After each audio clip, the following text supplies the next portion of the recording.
ഈ അനീതികൾക്കെതിരെയും ഈ നിക്ഷിപ്ത താല്പര്യത്തിനെതിരെയും അടിത്തട്ടിലുള്ള ചേണിങ്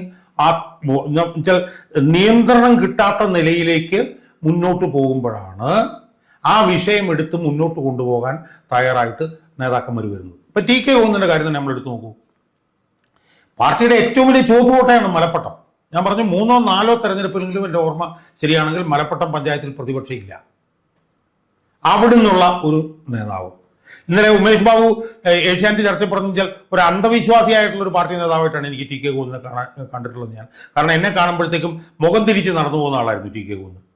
അതേസമയം എം വി ഗോവിന്ദനെ പോലുള്ള എം വി ജയരാജനെ പോലുള്ള ആളുകളൊക്കെ ശരിക്കും തമാശക്കാണല്ലോ എന്താണ് ഉമേഷ് എന്ന് ചോദിച്ചിട്ട് സംസാരിക്കുമായിരുന്നു പറഞ്ഞു. അപ്പൊ ഇയാളെന്ന് പറഞ്ഞാൽ അടിത്തട്ടിൽ അസ്ഥി പിടിച്ച പാർട്ടിക്കാരനാണ്.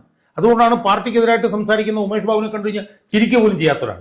ആ ആളാണ് ഇന്നലെ വന്നിരുന്നു കൊണ്ട് ഞാൻ 60 വർഷക്കാലത്തെ എൻ്റെ പാർട്ടി അംഗത്വം ഞാൻ